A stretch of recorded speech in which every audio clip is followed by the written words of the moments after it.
Hello and welcome to Comic Book Junkies. I'm Andrew. And I'm Joe. And today, surprise, bitch, special episode, Justice League Snyder Cut. We're reviewing that shit. We spent a whole 4 hours on it, so we're going to give you our thoughts. So we told you last time we were going to give you our special guest episode featuring Juan. That's still coming, so don't fret. But today, Snyder Cut. And before we get further, I kind of forgot full spoilers. So, if you don't want to hear spoilers, I recommend you cutting it here. And probably just waiting and coming back to this episode till after you've seen it. It could take you several weeks since it is 4 fucking hours long. But be aware, there will be full spoilers in this episode. This is our disclosure. Yes, sir. It's been a really long time since that, Warner Brothers crapped out the 2017 version of Justice League. They got Joss Whedon, who apparently is problematic, and he made a giant turd of a movie and gave it to everybody on a big silver platter, and nobody really enjoyed it. So they're like, fuck it. HBO Max is coming out. We'll let Snyder do his thing since all the freaks on Twitter and everywhere else wouldn't shut the hell up about it, and they just spoke it into existence. So that being said, I don't know where to start, Joe. How did you feel about this movie? How did it compare to the 2017 version? There's so much to unpack here. There is a lot to unpack. I definitely liked it better than the 2017 version. Mood. I want to start off with Steppenwolf. Okay. Yes. Steppenwolf's design, although still a lot of CGI, looked much better. He looked very generic beforehand, but his new costume and facial features made him slightly more interesting as a main villain. They also did a better job of fleshing out his backstory and his motives, as everybody obviously would rather have Darkseid as the main villain instead of him. But I'm glad they attempted to make sense of that situation by focusing on his relationship between Steppenwolf and Darkseid. I also like that they let Wonder Woman cut his head off at the end of that fight. They did a good job of making the worst part of the story not as bad. They almost took like a Thanos approach and making him a little more interesting as a CGI villain. Again, I would have rather more Darkseid in this than Steppenwolf, but because it's the same movie, just a director's cut, you know what I mean? They did a lot better with that character who's supposed to be the main villain of the story. Steppenwolf was so much better this time. As for the design, I kind of agree with you. It does look better in a way, but only in the sense that neither of them looked like how I wanted him to. You know me. We're not going to go with Kirby Steppenwolf since he's kind of like a green tint and has like a weird pointy hat like he's from the Shriners or whatever. Like, I'm like, okay, so that's kind of weird. But kind of like the early 2000s kind of 90s like era Steppenwolf, kind of like the dude with like the cool kind of almost Ares looking armor in a way. That's more about what I would like, but obviously that's not gonna sell to the masses. So I guess making him more alien and having like the spikiness and all this shit kind of worked for me. I do agree with you in that sense, and definitely on the characterization. He was so hollow and kind of shallow before. Now he's finally, with 2 extra damn hours, how could you not flesh out all these characters? Which I'll kind of touch on after this point. Kind of see his motivation. It actually ties into all the Darkseid stuff they alluded to in the original, even though they never named Darkseid or anything like that. But you kind of knew he was working for someone, even though you were kind of left in the dark on all of that. So I agree that he was better and he was much more compelling as a villain all the way through, actually. But kind of to touch off of Steppenwolf, but into like the whole character development in this movie in general, those extra 2 hours definitely did help, even though 4 hours is a big ask for anybody to watch. I know you say you can pause it. I physically am unable to do that and watch a movie. I'll just give up. So I sat through the whole damn thing. But all of the characters in 2017's version with Joss Whedon and them, he cut so much stuff out that would have been so much more helpful. So like the Flash for one, Cyborg for two, obviously they're both kind of like big proponents of this movie. They kind of push the story along in a different way than they did in 2017, where they were kind of just used for as like kind of like the comedic relief for the Flash and kind of like the little bit of a sob story for Cyborg, but you didn't really feel anything in 2017. As were this, he was kind of fleshed out more. You actually saw his relationship with his father. You saw him crying in the front seat with his mom before he got tossed up. Even the Flash, who I don't like Ezra Miller, I'll be straight up with you, keep it a buck, he sucks. But in this movie, he wasn't that bad. I was reluctant to say that. I mean, he was still a little annoying, and he was kind of like a hybrid Wally West. hybrid Barry. He wasn't full Barry, but he was much more tolerable, at least how he came off. Like, he wasn't being a pussy this time. Remember in the 2017 version when they were trying to go down to the sewer and they're going to go fight the parademons, and Steppenwolf for the first time is kind of like a squad. He's like, oh, I don't think I can do it. And he like runs away and hides like a puss. They just cut that out. He's just like, fuck it, I know what to do. And he tosses up some parademons. It's like, thank God, you know? He's much more developed in this rendition of Flash. It seems like he's way more in touch with his powers than he was in the last movie. I was also surprised to see how much Cyborg was in this movie. He was very dull in Whedon's version of the movie, and so they fixed that by fleshing out his backstory, although he still kind of pissed me off for some reason. Yeah, dude, he kind of sucked still. Yeah, even though they fleshed him out, he just seemed like he was having a bad time all the time. Fuck you, Dad. Yeah, exactly.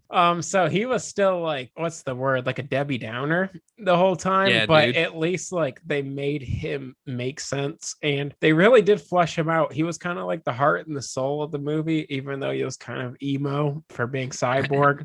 But anyways, for 4 hours, I wish I would have seen more Darkseid. I know that Steppenwolf's the main villain, but I was hoping for more Darkseid. But I did like that they introduced Martian Manhunter, even though he didn't play like a big role. Props to Martian Manhunter. I like seeing him in anything. More Martian Manhunter, the better, which actually leads me to this point. More Martian Manhunter, the better. Why don't you just put his ass in the movie more than the 2-minute cameo at the end and the 2 minutes in the middle? What's the point of even putting him in if you're not going to even use him? I agree, dude. Like, oh, unite the 7. Oh, there's 6 of us, but room for more. Okay, dude. Well, how about just put 7 in the fucking movie? I mean, like, you made a point to put him in there into the plot, was not integral in any regard whatsoever, and then you pop him in at the end as like fan service, which I'm gonna also go in on real quick. Deathstroke, don't get me wrong, favorite character. Well, him, Shazam, they're my boys. They got me into like the medium. I want Deathstroke to have a solo movie. I would love for him to fight Batfleck in a movie. He did not need to be in this fucking movie. There was no point. Like, I love Deathstroke, but even like the little cameo in the nightmare sequence and all that, why, dude? Just so you could show that he was there with a mohawk? Okay. And it's just like,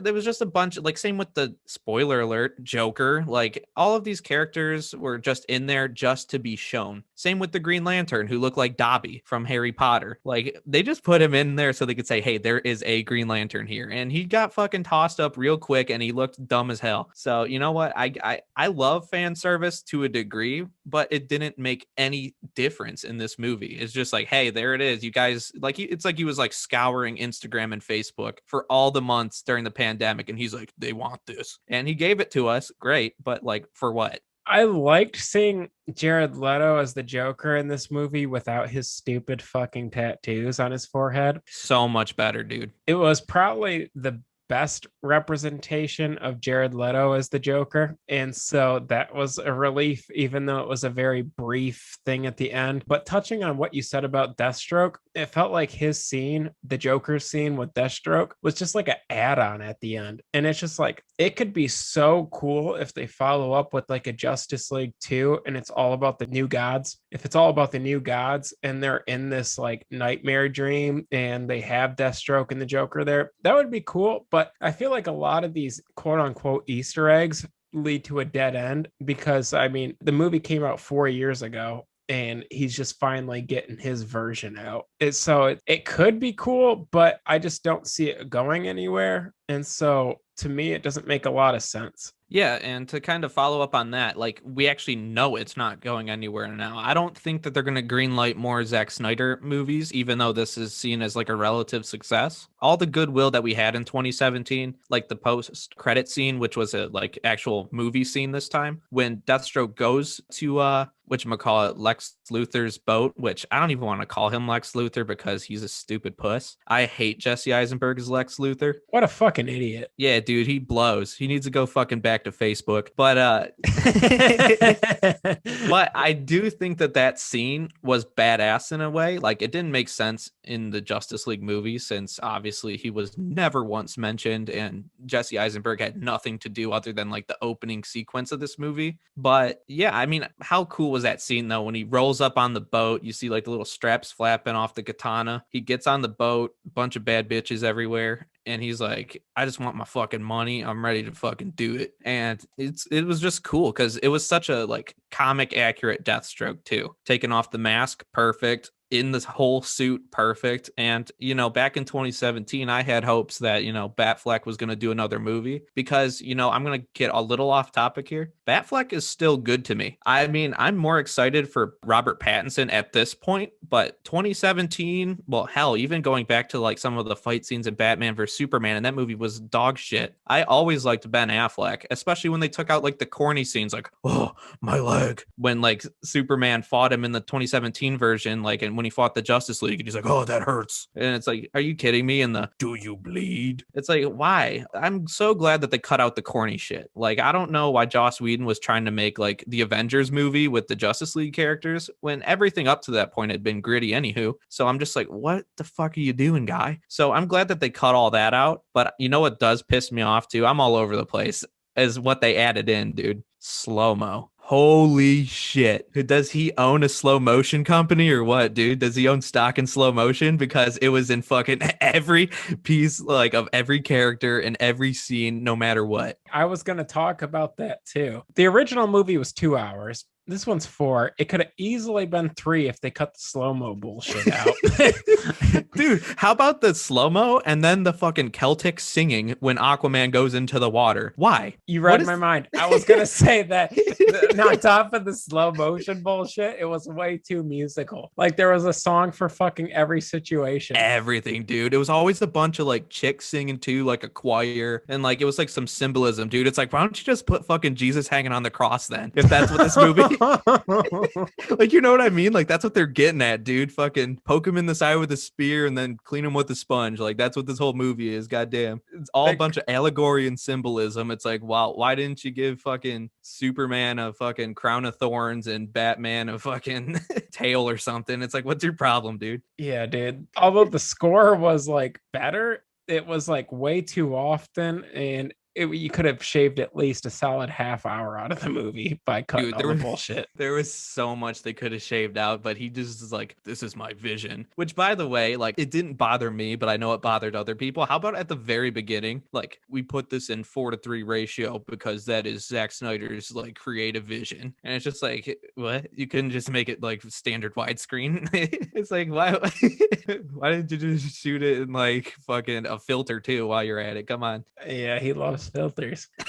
Speaking of which, what did you think about Superman in the black costume? Hell yeah, dude. Why not? I wish he had like a fucking mullet. Yeah, so the black costume makes a lot of sense. And you think I'd be all in on that because when Doomsday actually does kill Superman in the comics, died, resurrected 3 days later, right? Comes with the black costume. I'm actually surprised for it being a 4-hour fucking long movie that they didn't touch on the significance of the black costume enough. I think they're doing too much because in Batman vs. Superman, they have the Robin's costume written with haha all over it. And so it's like an allusion to like what happened in The Killing Joke. And then they have the black costume Superman, which is an allusion to Doomsday, the death of Superman. And it's like they're combining every single like really good event that they had all into one movie, which is why it's 4 hours long. And if they were to just like take a step back, take a deep breath, and just like instead of doing like Batman versus Superman, do like a Man of Steel 2 or a Death of Superman story, like all this shit would make way more sense, way more enjoyable for anybody watching. Yeah, I agree with you completely. Now, I'm going to take it in a different direction too. I'm going to ask you how you feel about Superman in this. I'm going to start off and say I liked him in 2017 for when he was there, you know, post-death psychosis. I saw him as the big blue Boy Scout for the first time in these movies in the 2017 version.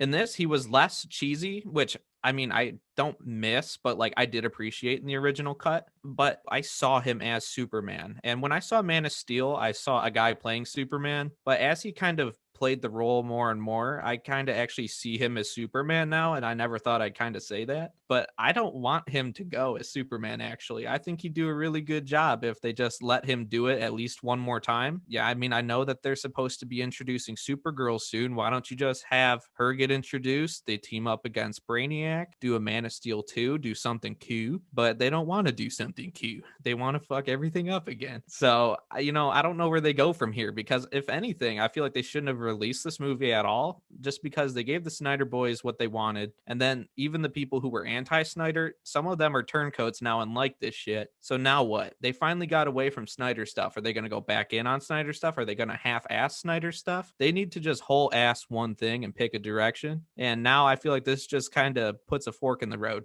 To answer your question about Henry Cavill as Superman, I never thought he was the problem. So No. it's just like Man of Steel was not a good movie, and it wasn't because of him. It was just because everything was so dark looking, and Metropolis is supposed to be the opposite of Gotham. It's supposed to be more positive, more like Chicago versus Detroit. And so they put him in a universe that's so dark and gloomy. Amy Adams is a good actress. She's not a good Lois Lane. I don't like the cast.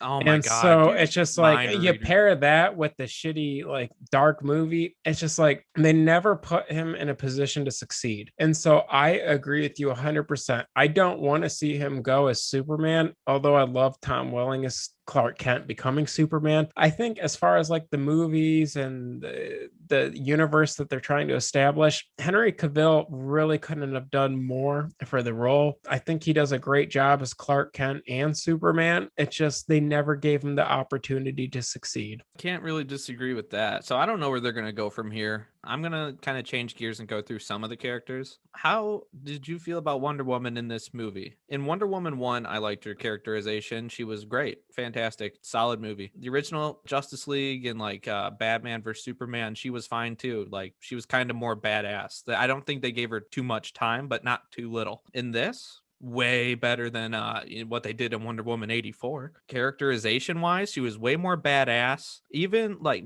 obviously she was ruthless. I mean, she cut the head off of Steppenwolf. That was badass. She was a warrior in this. And, she was vulnerable when Steppenwolf's like shitting on her. He's like, you could have saved them. He's like, why didn't you? And you could tell that like perturbed her. So it's like, she was kind of held in a different regard in this one, especially at the beginning too, when how they extended that scene where she saves all of those people that are being held hostage by the crazy British people. That was badass, especially the way that she kind of consoles all of like the little girls and all of that afterwards. Like she is a role model for like women, which it is funny how we hear Joss Whedon's like a problem. And, some people are kind of like, whatever, dude, he's just a stupid director. But like you literally cut out like inspiring part for like women and little girls everywhere for like what reason? He's like, I liked that moment in the movie when she's like, can I end up being like you one day? And Diana's just like, princess, you could be whatever you want. And it's just like, I thought that was like a good moment. Like after the harrowing shit that she just went through, she almost got shot in the face by like a assault rifle. And then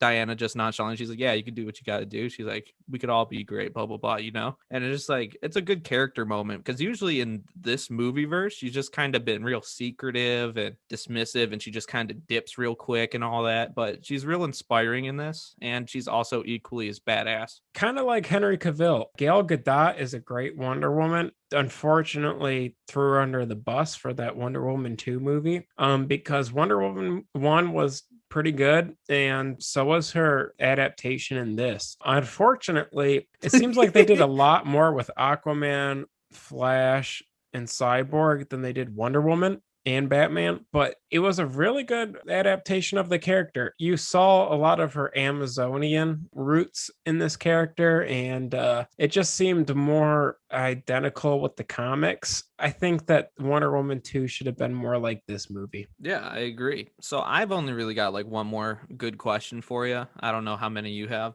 I mean, you can name a few because I have a few personally. Were there any moments that stood out to you that you thought were kind of cool or like a good like homage or anything like that? Was there anything that kind of stood out that was either funny, cool, whatever, anything that intrigued you? I guess what intrigued me most was the end of the movie, because even though it was 4 hours long, it was pretty much the same movie, just making it make sense. But that whole conversation between the Joker and the Batman was pretty interesting. Basically, that nightmare or new gods reference, because there's a scene before that happens where, worst case scenario, Superman does get controlled by Darkseid and the whole world goes to hell. They reference that scene that happens afterwards. So let me backtrack a little bit. There's a conversation between Batman and Joker at the very end of the movie, and Joker is kind of taunting Batman, but at the end gives him a card, a Joker card, and says, as long as you have this, we're allies. The second you rip it up, we're going back to enemies. Going earlier on in the movie, there's a scene where like all hell broke loose and Darkseid wins in a sense. And you see that card that Joker gives Batman at the very end of the movie fly across the scene earlier on in the movie as ripped up. And so there's so many different universes and so many different situations where either Batman did well or did not do well with the situation he was given. And I think that there's so many cool places that they can take Snydercut because he has a very good understanding of the multiverse. It's unfortunate that it was like an add-on at the end. But that's what stood out to me. I don't have any other questions for you other than, I guess, what stood out to you. I've got a few. They range from like dumb and goofy to pretty cool. So let's see, where do I want to start? I guess I'll go early in the movie, where actually the Flash scene. So that one like kind of irked me. Like when we first get a good look at Barry when he's going to like that like dog pet store thing, trying to apply for a job, he annoyed the fuck out of me during that, and that pissed me off. But when he saw hot Iris giving him eyes and like walking to her car and then like driving off only to get fucking roasted by a dude trying to reach for his hamburger, I thought that scene was really well done, actually. Well, parts of it, because it was kind of annoying, the slow motion again, which I get it, he's really fast, so everything's slow to him, but it's just like, Jesus Christ, he took 10 minutes just to like look at her and then like wrap her up in a weird way before returning back to normal time. But before that though, there was a hot dog floating through the air and he picked that shit out the air and slid it in his pocket, and I lost it, bro. I'm a sucker for a good hot dog joke. It's peak Americana. So it really is. That's there was a good one in that Shazam book we reviewed too.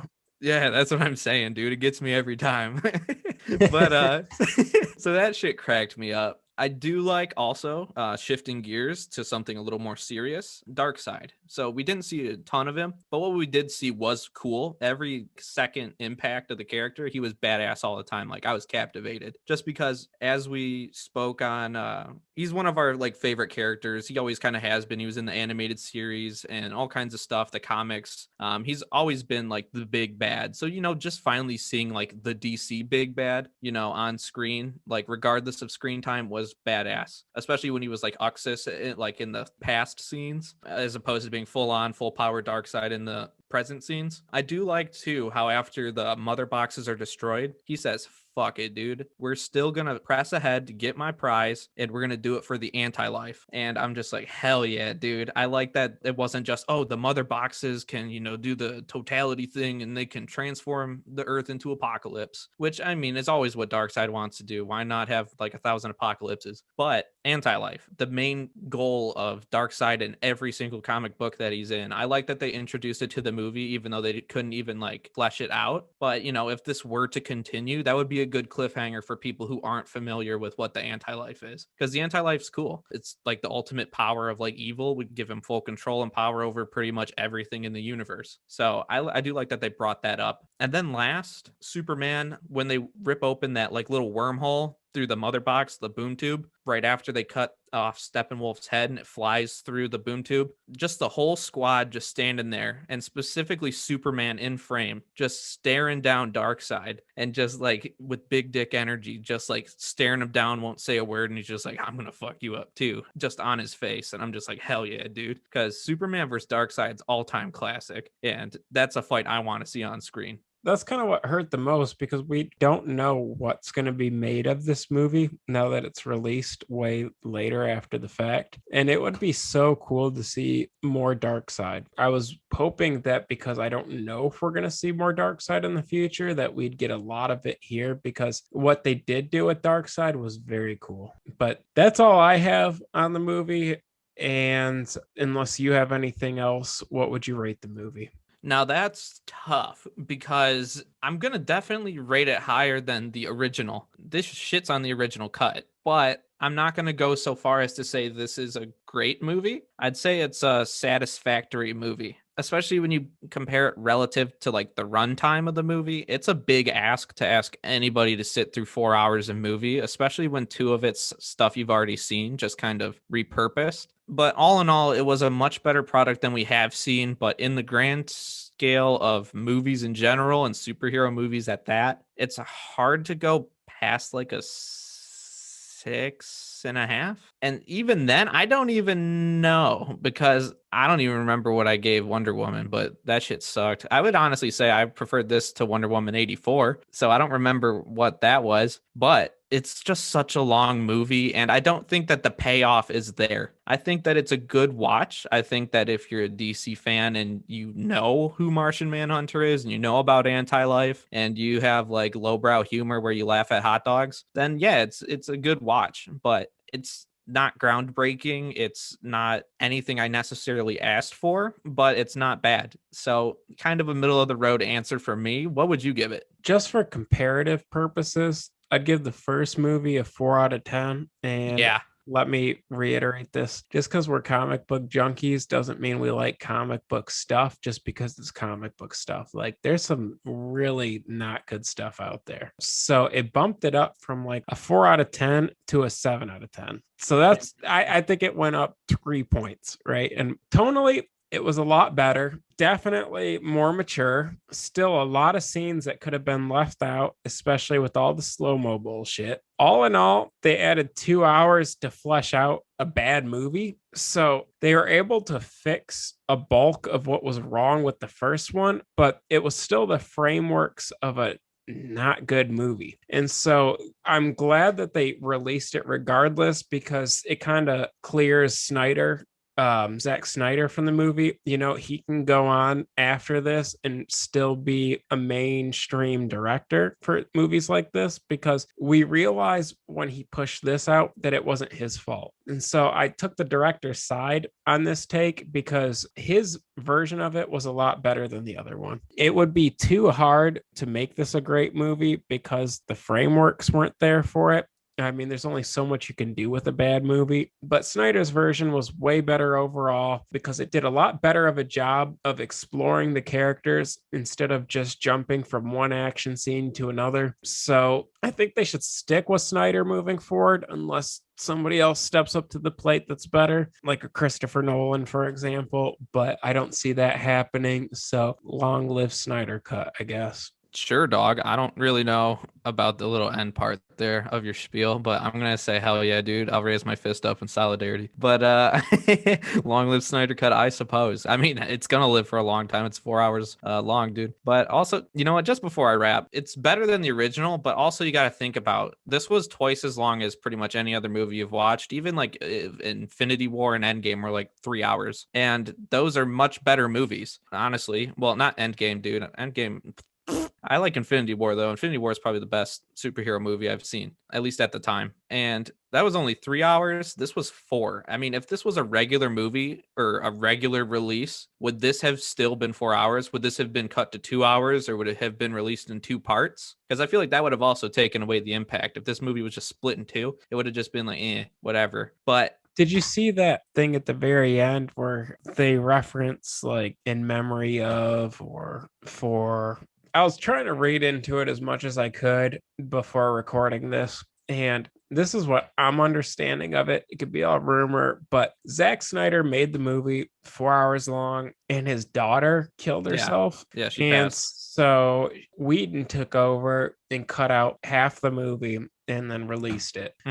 So it was in memory of her. He got everything that he needed out of his system. This is what I meant the movie to be. And so regardless of whether or not it's a good movie, it's entertaining. I recommend watching it if you have HBO. You don't need to get HBO to watch it. Like, it's not that good, but it definitely clears his name in a sense. And I'm glad that he was able to push that out after the fact. Fair enough. You know what? After making my point, yeah, you just knocked me on my ass. I agree with you. It was a good movie, worth the watch. Don't rush out to get it. It's $15 a month for HBO Max. It'll probably be, I don't know how long it'll be on there. Most new movies are out for 30 days or something, like the new Godzilla movie is going to be. I don't know. This might be permanent, maybe, just 30 days. So don't rush, whatever. But yeah, I mean, that's all I've got today. I've said my piece. How you feel? I've said mine, man. Appreciate you guys. You know where to check us out. Just hit us up at CBJ Pod on Insta. That's honestly the best way to find us. And yeah, just drop us a like, a comment, review, whatever you want to do. If you like us, tell a friend. We'd appreciate it. Appreciate all you that are still listening, and any of our fans, you make it possible. But with that said, so long. Have a good night.